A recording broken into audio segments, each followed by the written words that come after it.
Hi friends, good morning. Welcome back to our channel M K study info. మనము తెలుగులో ఈ last 4 సెషన్స్లో ఇచ్చిన bits అయితే చూద్దాము ఫ్రెండ్స్. ఇప్పుడు ఇవే ఇస్తారని ఏమి నమ్మకంగా అయితే వెళ్ళకండి ఫ్రెండ్స్, ఎందుకంటే ఇలాంటి క్వశ్చన్స్ ఇస్తున్నారని చెప్తున్నాను అంతే, ఓకేనా. ఇలాంటి టాపిక్స్, ఈ రిలేటెడ్ టాపిక్స్ అయితే చదువుకొని వెళ్ళండి. లాస్ట్ 4 సెషన్స్లో ఇచ్చిన టాపిక్స్ అయితే ఇవి. రావిళ్ళ వెంకటరామారావు జన్మస్థలము. రావిళ్ళ వెంకటరామారావు జన్మస్థలం ఎక్కడ ఫ్రెండ్స్? ఖమ్మం జిల్లా ముదిగొండ గ్రామము. సో ఇలా కవులు ఎక్కడ జన్మించారనేది కూడా చూడాలి మనం, ఓకేనా. నెక్స్ట్, మన సుభద్ర భద్రమేనా. మన సుభద్ర భద్రమేనా అనేది ఏ అలంకారము? ఏ అలంకారం ఫ్రెండ్స్? భద్ర అనేది పక్కనే వచ్చింది కాబట్టి చేకానుప్రాస అలంకారం. సో ఒకసారి అలంకారాలు అనేది కూడా చూసుకోవాలి. నెక్స్ట్, మత్తేబం పద్య యతిస్థానం అడిగిండు ఫ్రెండ్స్. ఇక్కడ మత్తేబము గణాలు సభరణమయవ. మత్తేబం యొక్క యతిస్థానము 14, ఇంకోటేనా. నెక్స్ట్, శ్రీనాథుని యొక్క బిరుదు. శ్రీనాథుని యొక్క బిరుదు కవి సార్వభౌముడు. నెక్స్ట్ వచ్చేసి సుఖం యొక్క వ్యతిరేక పదం ఏమిటని అడిగాడు. సుఖం యొక్క వ్యతిరేక పదము దుఃఖము. వ్యతిరేక పదాలు చూసుకోవాలి. అష్టాదశ పురాణాలు రాసింది ఎవరని అడిగారు. అష్టాదశ పురాణాలు రాసింది వేదవ్యాసుడు. నెక్స్ట్, కర్దము యొక్క నానార్థము. కార్దమం అంటే ఏంటిది? బురద, అడుగు, పంకం. నెక్స్ట్, వక్తము అనగా ముఖము. ఇది రిపీటెడ్ బిట్ ఫ్రెండ్. ఇది వక్తము అంటే ముఖము అనేది రిపీటెడ్ బిట్. ఇది మీనింగ్ చాలాసార్లు అడిగాడు. నెక్స్ట్, విష్ణువు యొక్క వికృతి అని అడిగాడు. వికృతి అంటే వెన్నుడు, ప్రకృతి వికృతులు. ఔరా ప్లస్ ఔరౌరా అంటాడు. ఔరా ప్లస్ ఔరా ఏమవుతుంది? ఔరౌరా. నెక్స్ట్, త్రినేత్రుడు ఏ సమాసం? త్రినేత్రుడు అంటే 3 కన్నులు కలవాడు అని వస్తే ఏంటిది? బహువ్రీహి సమాసము. 3 అనగానే సంఖ్య వచ్చింది కదా అని మనము ద్విగు సమాసం పెడతాము.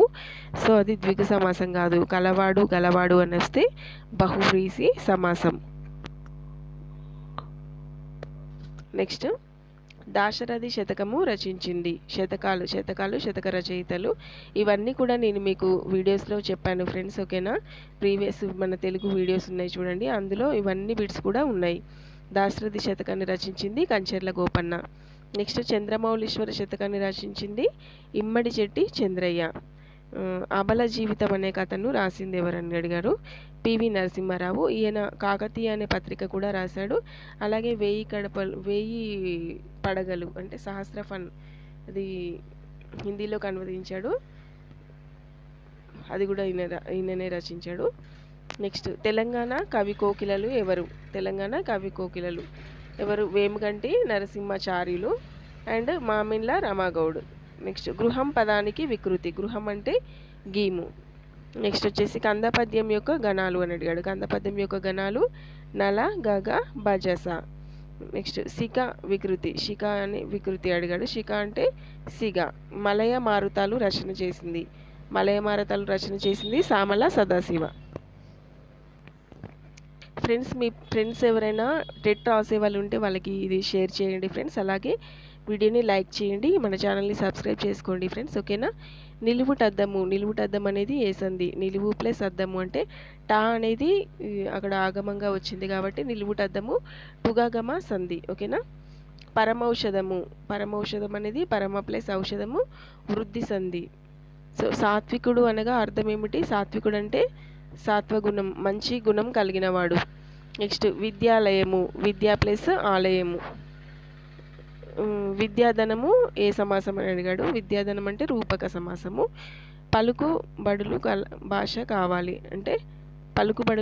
కావాలి అని అన్నది ఎవరు? కాళోజీ నారాయణరావు. నెక్స్ట్, మృత్యువు యొక్క వికృతి మిత్తి.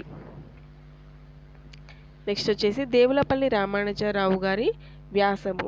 దేవులపల్లి రామానుజరావు గారి వ్యాసం ఏంటిదని అడిగాడు. గ్రామాలలోని వేడుకలు క్రీడా వినోదం అనేది దేవులపల్లి. నేను ఇది కవులు కాలాల్లో మీకు ఇచ్చాను. ఇవి కవులు రచనలో ఈ బిట్స్ అన్నీ ఉన్నాయి. సో సవరణ భాష అభివృద్ధికి కృషి చేసిన వ్యక్తి ఎవరని అడిగారు. గిడుగు రామ్మూర్తి పంతులు. నెక్స్ట్ ఉత్పలమాల యొక్క గణాలు. ఉత్పలమాల గణాలు భరణ బభరవ. నెక్స్ట్ భాస్కర శతకంలోని అలంకారం ఏంటిదని అడిగాడు. భాస్కర శతకంలోని అలంకారము దుష్టాంతాలంకారము. నెక్స్ట్ వచ్చేసి అనంతము. నెక్స్ట్ భాస్కర శతకంలోని అలంకారం అని అడిగాడు ఫ్రెండ్స్. భాస్కర శతకంలోని అలంకారము దుష్యంత అలంకారము. నెక్స్ట్ అనంతం అంటే అంతం లేనిది నైతత్పురుష సమాసం. నెక్స్ట్ వచ్చేసి మీ ఇల్లు అనేది ఏ సంధి, మీ ప్లస్ ఇల్లు ఎడగమ సంధి. సో ఫ్రెండ్స్ చూసారు కదా క్వశ్చన్ పేపర్ అనేది ఎలా వస్తుంది. ఫస్ట్ స్టార్టింగ్ సెషన్స్లో అయితే ఈజీగా ఉంది, తర్వాత కొంచెం హార్డ్గానే ఉంది. మరి మనకి ఎలా వస్తుందో తెలియదు. సో కొంచెం టఫ్గానే ప్రిపేర్ అయితే వెళ్ళండి. Thank you for watching my video. Please like and subscribe my channel.